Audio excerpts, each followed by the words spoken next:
நம்மளோட exam ட்ரேட்ல March 10ஆம் தேதி ஒரு வித்ரா போட்டிருந்தோம்.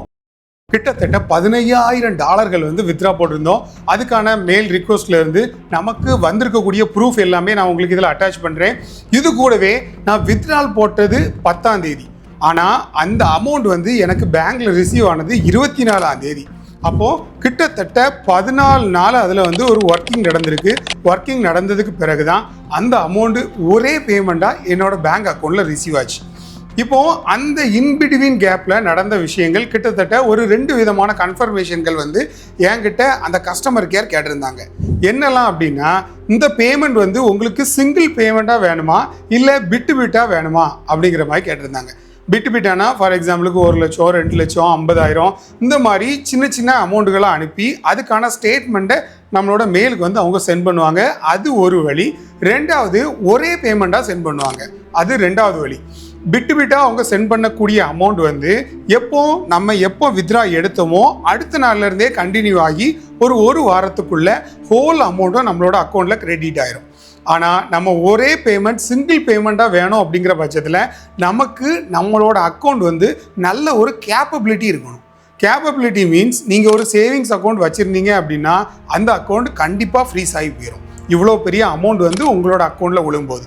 ஆனால் நம்ம ஒரு கரண்ட் அக்கௌண்ட் ஓப்பன் பண்ணி ஹை லெவல் டிரான்சாக்ஷன் பண்ணக்கூடிய ஒரு அக்கௌண்ட் இருந்துச்சு அப்படின்னா நம்மளோட அக்கௌண்ட் வந்து சேஃபாக இருக்கும். அந்த ஃபண்டும் எந்த ஒரு பிரச்சனை இல்லாமல் நம்மக்கிட்ட ஆட்டோமேட்டிக்காக வந்து சேர்ந்துடும்.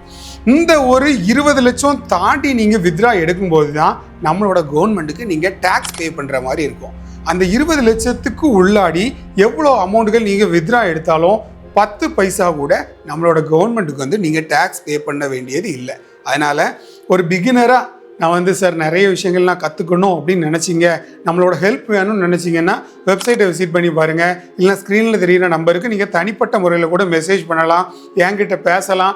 பேசினதுக்கு பிறகு கூட உங்களுக்கு ஒரு திருப்தியானதுக்கு பிறகு நம்மளோட ப்ரைவேட் ட்ரைனிங் வந்து 1 மந்த் கண்டக்ட் பண்ணுவோம். அதுவும் 1-to-1 கிளாஸஸ். உங்களுக்கும் எனக்கும் மட்டும் இருக்கக்கூடிய கிளாஸஸ். யார் யாருக்கெல்லாம் தேவைப்படுதோ உடனடியாக ஜாயின் பண்ணிக்கோங்க.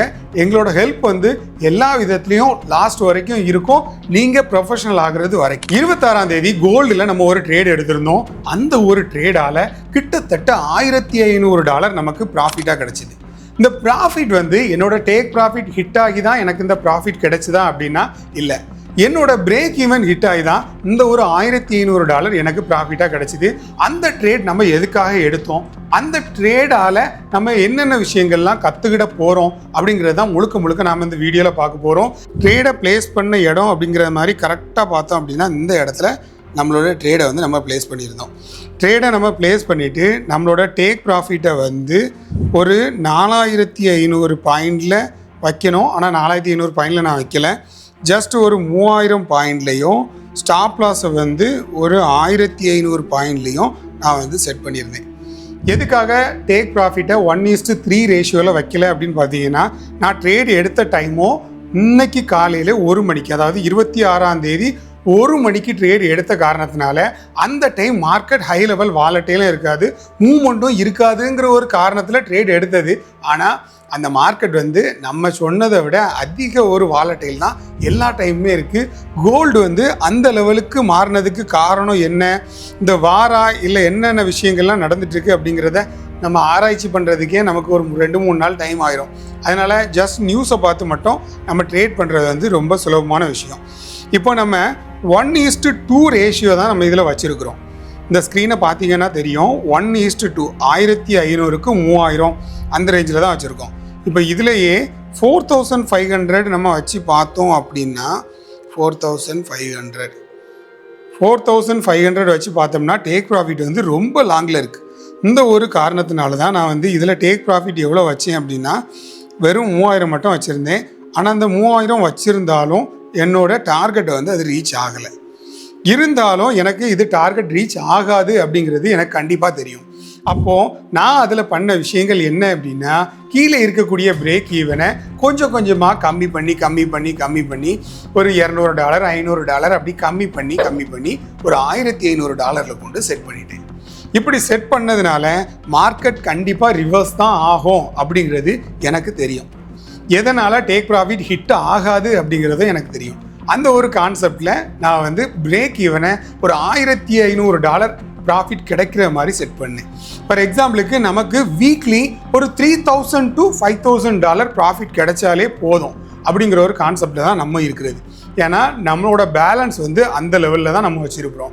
ஃபார் எக்ஸாம்பிளுக்கு நீங்கள் இப்போ பார்க்கக்கூடிய இந்த ஒரு ரியல் அக்கௌண்ட்டில் ஜஸ்ட் ஒரு $10,000 இல்லை $15,000 இந்த ரேஞ்சில் தான் இருக்கும். டெய்லி பேசிஸில் நாங்கள் எடுக்கக்கூடிய ப்ராஃபிட்கள் எல்லாத்தையுமே நாங்கள் செக்யூராக வச்சுருக்கக்கூடிய எங்களோட கம்பெனி அக்கௌண்ட்டுக்கு நாங்கள் உடனடியாக அதை ட்ரான்ஸ்ஃபர் பண்ணிடுவோம். மிச்சம் இருக்கக்கூடிய ஒரு $10,000 to $15,000 அமௌண்ட் மட்டும்தான் இந்த மாதிரி இருக்கக்கூடிய அக்கௌண்ட்டுகளில் இருக்கும். இப்படி நம்ம இந்த ட்ரேடை எடுத்து ஜஸ்ட் நமக்கு ஒரு $1500 ப்ராஃபிட் கிடைச்சிது. ஆனால் இந்த ட்ரேட் மூலமாக நீங்கள் என்ன விஷயங்கள்லாம் தெரிஞ்சுக்கலாம் அப்படின்னா, ஃபஸ்ட்டு வந்து மார்க்கெட் டவுன் ட்ரெண்டில் இருக்குது. மார்க்கெட் டவுன் ட்ரெண்டில் இருக்குது. ஆனால் டவுன் ட்ரெண்டில் இருந்தால் நம்ம செல்லு தான் எடுக்கணும். எதுக்காக நான் இதில் பை எடுத்தேன்? First secret. Second secret, market 200 EMAக்கு கீழே இருக்குது. 200 EMAக்கு கீழே இருந்தால் செல்லு தானே சார் எடுக்கணும், நீங்கள் எதுக்கு சார் பை எடுத்தீங்க அப்படின்னு சொல்கிறது செகண்ட் சீக்ரெட்.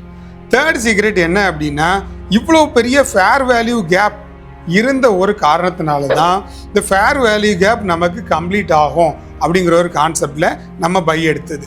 இந்த அளவுக்கு பொறுமையாக நம்ம வந்து இந்த ட்ரேடை வந்து ஹேண்டில் பண்ணால் மட்டும்தான் நமக்கு இந்த மாதிரி சார்ட்டுகளில் நமக்கு வந்து ப்ராஃபிட்டை புக் பண்ண முடியும். இந்த ஒரு கான்செப்டில் நீங்களும் என்னோட தனிப்பட்ட முறையில் இருக்கக்கூடிய எல்லா ஸ்ட்ராட்டஜிகளும் தெரிஞ்சுக்கணும், படிக்கணும். அந்த ஒரு கான்செப்டில் நினச்சிங்கன்னா மட்டும் நம்மளோட ப்ரைவேட் ட்ரைனிங்கில் ஜாயின் பண்ணுங்கள். நிறைய பேர் வீடியோ பார்க்குறீங்க, ஜஸ்ட் ஒரு டைம் பாஸ்ன்னு இருக்கக்கூடிய விஷயம் டைம் பாஸாக தான் இருக்கும். ஜஸ்ட் நீங்கள் ஒரு டாக்டராகவோ இன்ஜினியராகவோ இல்லை 12th முடிச்சுட்டு ஒரு ஸ்டூடெண்ட் வந்து எப்பண்டா என்கிட்ட ஜாயின் பண்ண மாட்டாங்க, தனிப்பட்ட முறையில் என்னோட ஆஃபீஸில் கூட்டி கொண்டு வச்சு நான் ட்ரெயின் பண்ணணும்னு நினச்சிட்டு இருக்கேன்.